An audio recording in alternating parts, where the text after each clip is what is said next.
Hello and welcome to the FinTech Magazine Show, brought to you by FinTech Magazine, InsurTech Magazine and BizClick.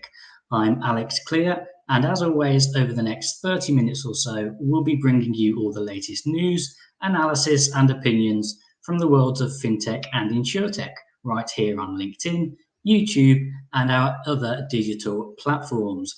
We're joined as usual by FinTech and InsurTech editor Lewis Thompson. Lewis, welcome to the program. Thank you, Alex. Good to be back again and engaging with all our audience. Excellent stuff. So talking of engaging, Lewis, what's the poll for this week? Yeah, so for this month's poll, we sort of wanted to focus more on CBDCs or central bank digital currencies, which is sort of being touted as a next generation form of digital currency, as many of you may know.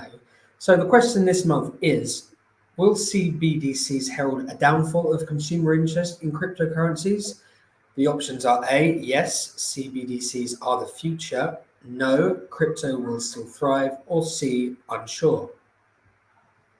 Okay, thank you for that. As always, don't forget to join in with the chat. Say hello in the comments section on LinkedIn, and even better, tell us where you're joining from today. We may even read a selection of those comments later in the program. But first, let's take a look at the latest FinTech and InsurTech news.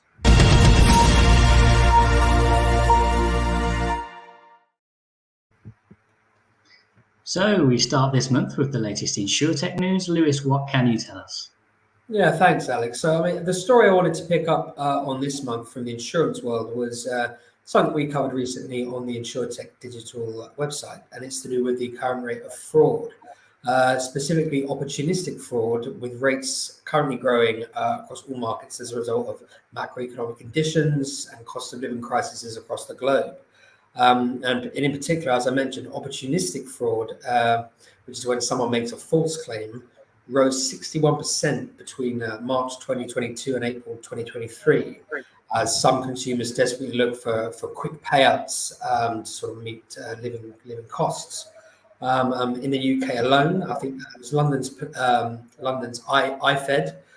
They had to warn the public about the risks of committing opportunistic fraud against insurers and the legal repercussions of it. Now, of course, the rise in opportunistic fraud is not tied to the UK specifically, and fraud case rates are growing across multiple different markets. And cases of fraud are not tied to insurers exclusively either, but the businesses and the organizations they serve, perhaps even with cyber security insurance offering.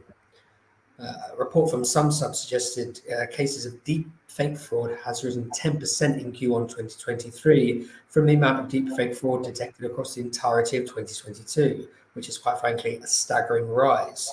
So it's no wonder that the EIS's global strategic lead, Roy Yates, has said fraud and recession are a match made in hell. But talking to InsurTech Digital, Yates told us there are things insurers can do to mitigate against fraud, particularly opportunistic fraud.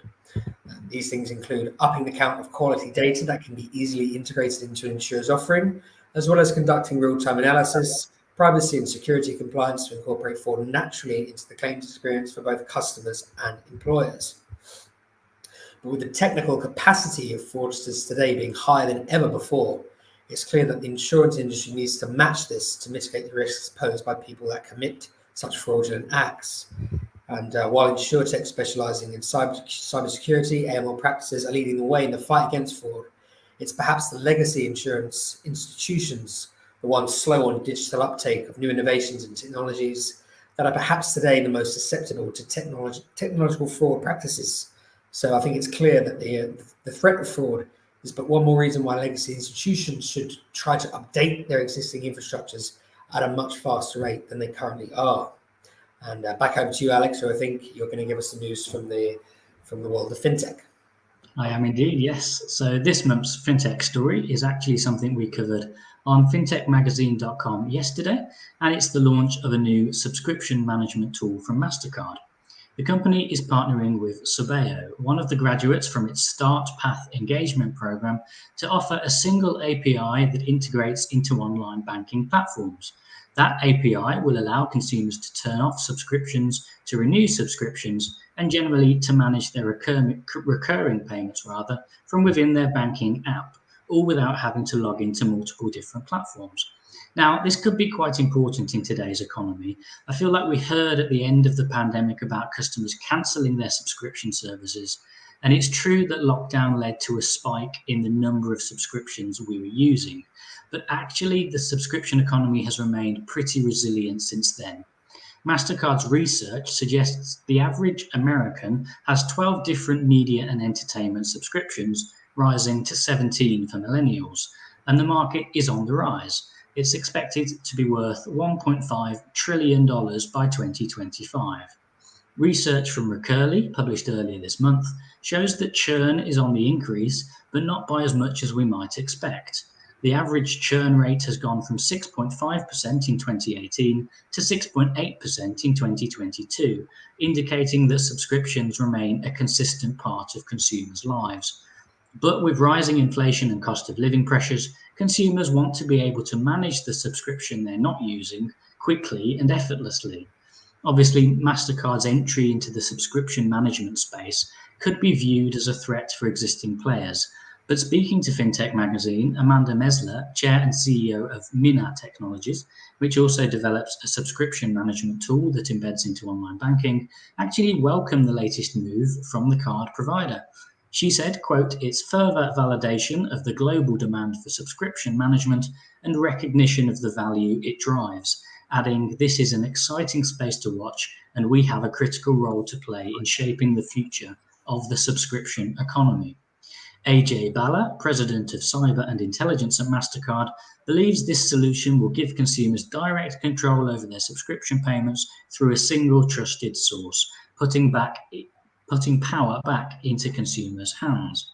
So that brings us to the end of the latest news section. Stick with us though, as after the break we'll be looking back over Money 2020 Europe, and we'll be finding out your results for this week's LinkedIn poll. See you after this short break.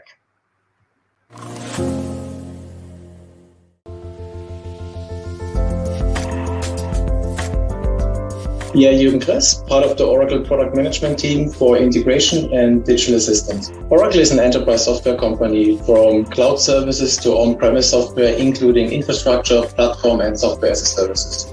For our partners, we offer a whole program, including sales, marketing, and enablement information, like sales kits, including customer presentations in PowerPoint format, sales positioning and alignment, joint campaigns to generate leads and opportunities, and free training and certification. All of that is put together in a community model to communicate regular via newsletters and webcasts.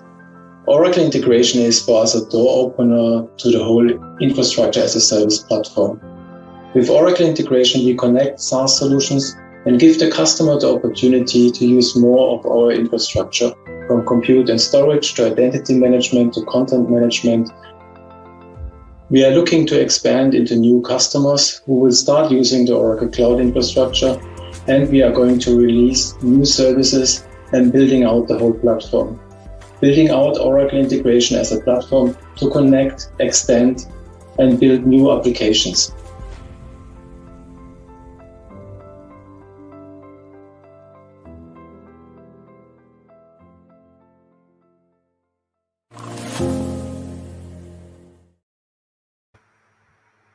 Hello, welcome back. Thanks for sticking with us, and thank you also to those of you who are engaging with the chat.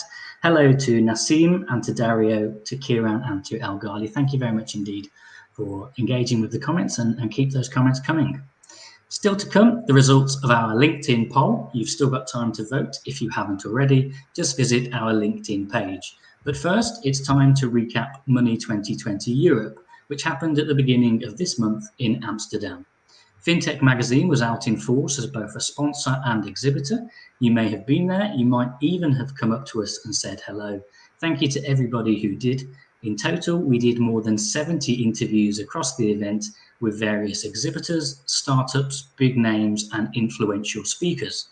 The vast majority of those are already available on our LinkedIn page right now, and we'll be adding even more interviews in the next week.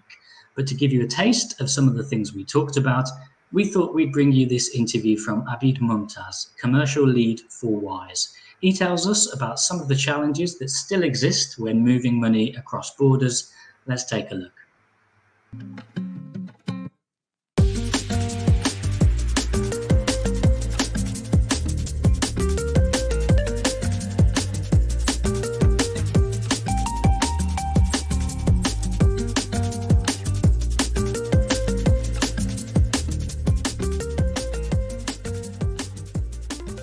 Sure, absolutely. So moving money generally cross-border has always been a very difficult thing when it comes to A, businesses, and B, consumers. Two, I think 3 or 4 things really stand out for me. One is the speed at which money moves.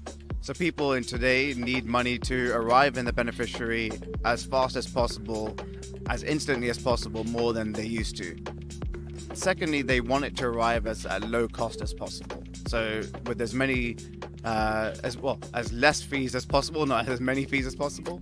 And B, thirdly, as transparent as possible. So they want to know when their money will arrive, exactly how much will arrive, and they want that to a high level of accuracy.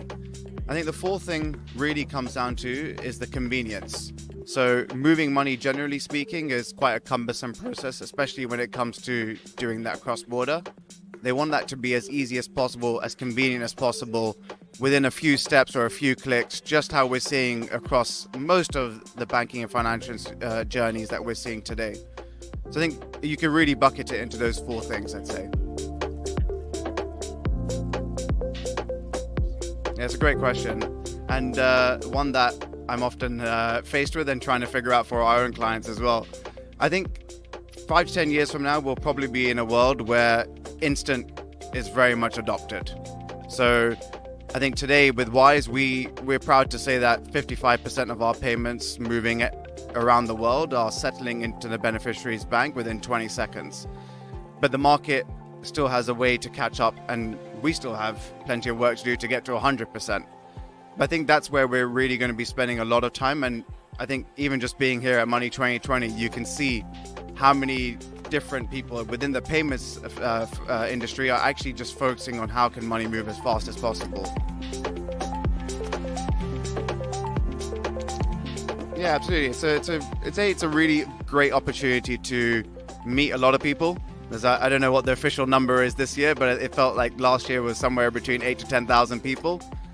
And like I said, within my role, we're really focusing on how we can work with lots of banks, as many fintechs and enterprises to power money movement for them.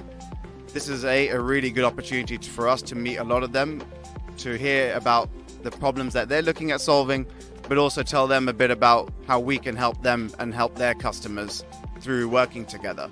So my role here at Wise is very much to think about how we partner with these institutions, and I feel at an event like this is a really good opportunity to meet as many of them as possible and get to know each other.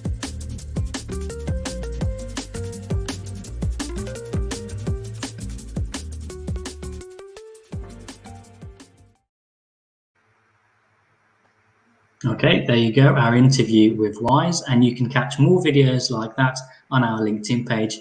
And we also have a full write-up of our interview with Abid on the FinTech Magazine website, fintechmagazine.com.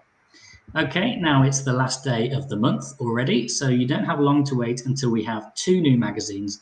That is the July issues of FinTech Magazine and InsurTech Magazine. We're going to take a look through them now so you know what to look forward to. Lewis, can you kick things off, please? I sure can, Alex. So the July edition of FinTech Magazine, which of course will be available on the FinTech website very soon, I think in a few days even. As always, packed with the latest insights and industry commentary. In the latest upcoming edition, we look at what defines smart banking for industry players, with comments from Steve Morgan of Pegasystems, David Titson of Monster Lab, Pablo Cropperty of Intellias, and Natasha Ciprianidou of Publicis-Sapient, and look at the way smart banking will only get smarter. We also ask what role ATMs have in the future of banking, and look at how in-person banking services are falling by the wayside amid the dawn of digitalization. And we ask what banks must do in their efforts to provide a balanced, omni-channel offering to their clients. We also look at sustainability in crypto, and we run through the barriers to banking facing the LGBTQ+ community. And of course, FinTech Magazine wouldn't be a FinTech Magazine without our top 10. And in July's edition, we look at the top 10 venture capital firms currently investing in fintechs. Over to Alex for more on the InsurTech side. Okay, thank you. So as Lewis mentions, we've also got the July issue of InsurTech Magazine coming out very soon. Inside, we've got an interview with Guy Farley, the co-founder of pet insurance brand Many Pets. Now, pet insurance is having its time in the spotlight right now, with consumers concerned about the prospect of unexpected vet bills. So we found out how the Many Pets team was able to build $1 billion insurtech, and we might have one or two surprising facts for you along the way. We also look at the rising popularity of parametric insurance with the help of contributions like Floodflash and Floodbase. Obviously, climate change means that the planet around us is changing, and so too the nature of nat cat risk. Flood, storm, and hurricane continue to pose a significant challenge for property insurers, but we've also seen emerging risk in places that might not have been significantly affected by freak weather 10 or 15 years ago. Take the devastating wildfires in Canada over the last couple of summers as an example. Finally, we take a look at insuring the crypto market. There's been a clamour for all digital assets over the past few years, but there's a phrase in the crypto community, not your keys, not your money. We take a look at what is being done to secure crypto assets and what role the insurance sector can play in providing comprehensive cover. So please do take a look at the July issue of InsurTech Magazine when it comes out in the next few days. Okay, those are our upcoming issues of the magazine. We recently caught up with the founders of the FinTech Sapphire to discover what they've been up to in the last couple of weeks, and they've got some really interesting developments to share. Let's take a look.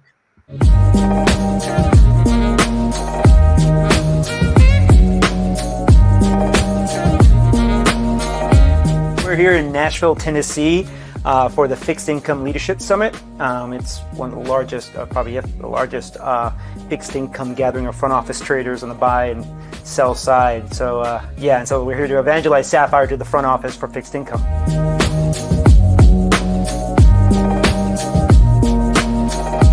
The conference in particular has an innovation day, which takes place today, and basically several technologies get to showcase what they can do for the front office, and we're going to showcase how Sapphire supports things that were done in pre-trade, solves it through before they even start trading to make sure they're good to trade, and then help resolve issues that normally turn up in post-trade.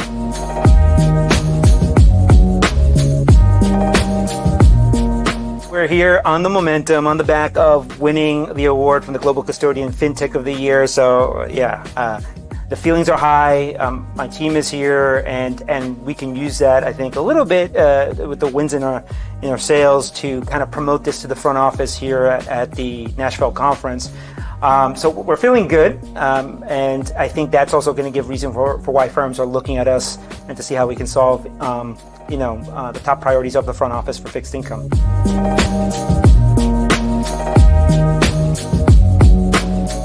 It was FinTech of the Year, then the front cover of FinTech Magazine, and then there's been a slew of other internal events, not exposed publicly, but that clients are really starting to pick up the phone and asking all about Sapphire. And then just to come here again in Nashville on the back of that, it's just like boom, boom, boom, and it's all kind of lining up for us nicely.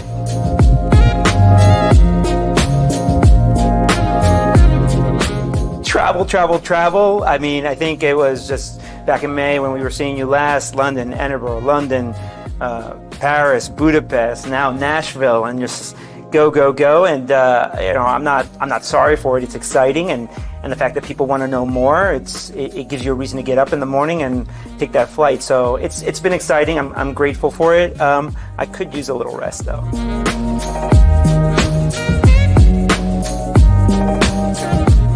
While we're here in Nashville, we are subtly giving a sneak peek into what Sapphire's calling Project Zero. Can't go too much into it, but as we know, the industry is trying to prepare for what they call T+1. And again, for your audience who's not familiar with T+1, that's trade plus 24 hours. Whether you know it or not today, when trades are committed, institutions have about 48 hours to settle the trade. That's called T+2.